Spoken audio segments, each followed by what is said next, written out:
Je suis Marguerite Barakitse, tout le monde m'appelle Maggie. Je suis burundaise. Je suis née à l'est du Burundi, dans la petite ville de Ruyigi. Les histoires de 28 minutes. 24 octobre 1993, au Burundi.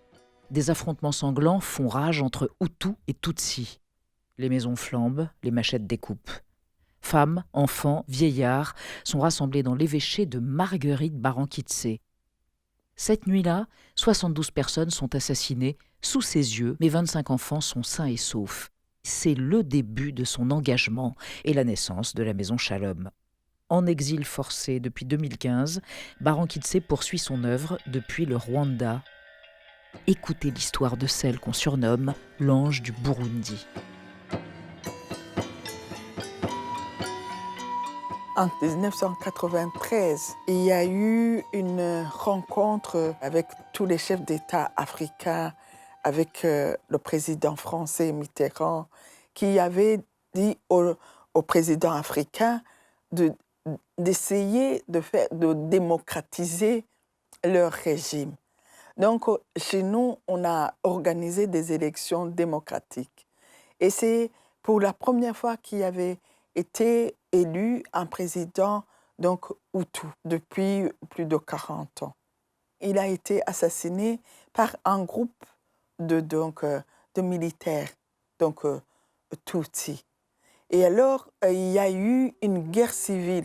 Les Hutus, dans les villages, ils ont commencé à tuer les Tutsis.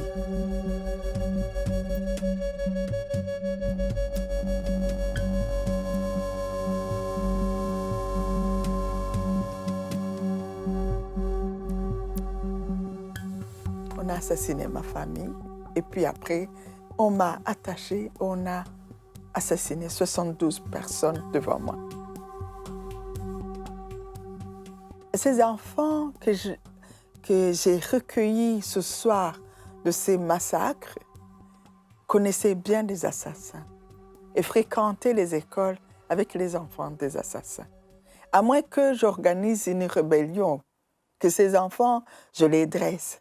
Il fallait que ces enfants soient les porteurs de lumière dans ces ténèbres qui envahissaient ma patrie, le Burundi. Donc j'ai essayé de faire que ces enfants ne soient pas victimes, mais soient des acteurs de réconciliation. La maison Shalom est née au milieu des ténèbres, au milieu des atrocités, pour reconstruire, pour consoler, pour rétablir, pour créer comme une guérison de mémoire et que les gens repartent debout. Je veux des jeunes, pas des victimes, des rescapés qui soient debout.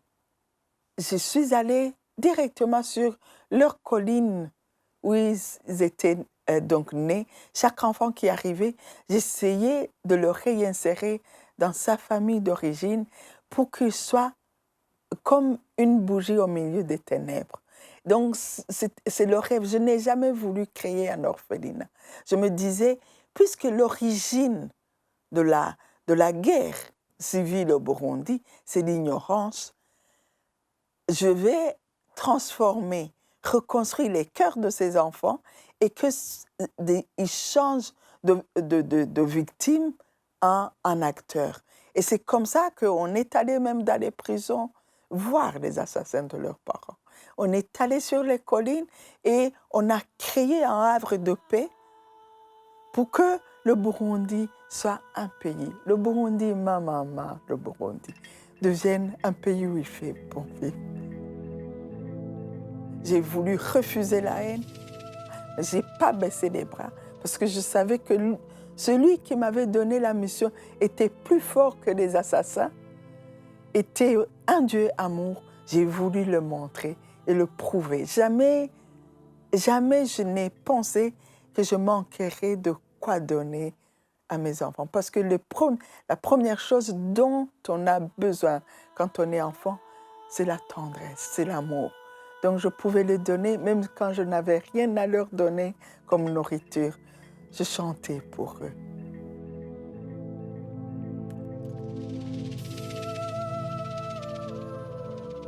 Puisque ces enfants sont Hutus et Tutsis, c'est la chance d'une nouvelle génération. Donc la Maison Shalom était là pour les éduquer, pour leur apprendre l'éducation à la paix, l'éducation au pardon, l'éducation aux grandes valeurs. Et ils savaient très bien, c'était nos valeurs qui sont inscrites même aujourd'hui, les valeurs de la compassion. Et alors, je les ai envoyés à l'école, dans de bonnes écoles, parce que je savais qu'avec l'éducation, s'ils apprennent, ils iront dans tous les secteurs de la vie du pays. De bons agronomes, de bons médecins, de bonnes mères de famille, de bons enseignants. Donc, c'était leur rêve. Même le directeur national de la Maison Shalom à Kigali, c'est un ancien enfant de la Maison Shalom, Richard Nijimbere, qui a fait les sciences économiques à Moscou et qui est revenu et qui aujourd'hui a fui avec moi et qui continue. Il est brûlé tout le corps, on l'a brûlé, mais dans son visage, on peut voir cette sérénité. Et j'y crois fermement.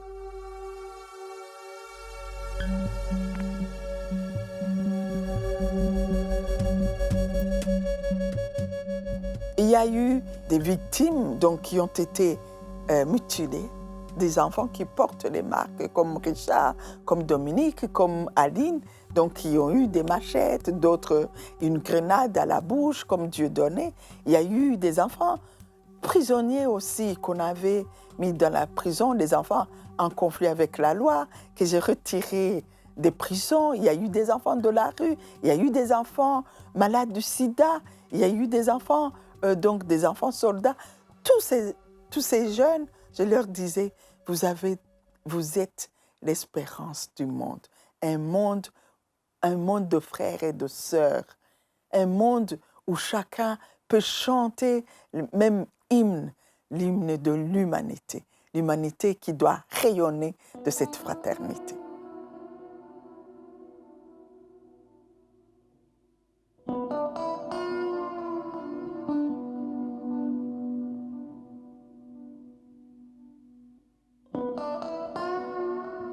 Il y a eu beaucoup d'exilés de Hutus qui sont partis en Tanzanie. Et finalement, donc il y avait toujours dans les villages la répression, la vengeance. Et moi, je me suis retrouvée entre l'enclume et le marteau, avec des enfants Hutus et Tutsis. Et finalement, pendant plus de 12 ans, j'étais toujours là à réparer les pots cassés. Parce qu'on blessait les enfants, je prenais les enfants, j'enterrais les parents.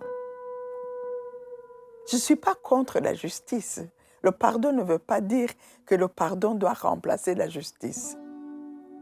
Ce qui s'est passé réellement pour la communauté internationale, on croit que c'est une guerre ethnique.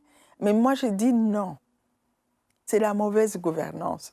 Ce sont les mauvais dirigeants qui essayent de profiter d'une population analphabète pour les manipuler, de leur donner les machettes ou de leur donner les armes, aller tuer vos voisins pour qu'ils se maintiennent au pouvoir.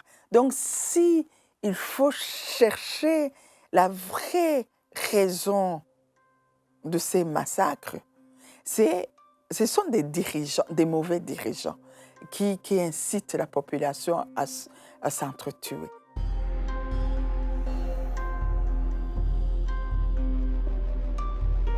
Je suis tête de liste comme criminel putschiste de mon pays. Et on a failli me tuer et comme la vie vaut mieux que la mort, je me suis dit, je vais continuer à aider à recréer encore une fois cette jeunesse, à les envoyer à l'école. Le travail que je fais donc, au Rwanda, c'est d'envoyer, j'ai envoyé des jeunes qui avaient été blessés, retourner à l'université, d'autres le travail les professionnels, l'enseignement des métiers, en art culinaire, en couture. C'était robes, ce sont eux qui l'ont fait dans le camp des réfugiés. Donc, d'essayer de redonner encore l'espoir que nous allons demain retourner chez nous. Mais je ne veux pas baisser les bras. Malheureusement, 23 ans après, je dois recommencer, comme dans le mythe de Sisyphe, réparer encore les pots cassés par les mauvais dirigeants. Mais je ne me découragerai jamais. Ça me fait mal, ça m'attriste, mais je continuerai et puis j'ai la relève. Parce que la nouvelle génération, j'ai réussi. Ce n'est pas un échec, même si je suis en exil, même si aujourd'hui. Parce que ces enfants qui ont grandi, qui ont vu ce combat pour la paix, ce sont des multiplicateurs de cette paix. Et on va gagner. Nous avons déjà gagné.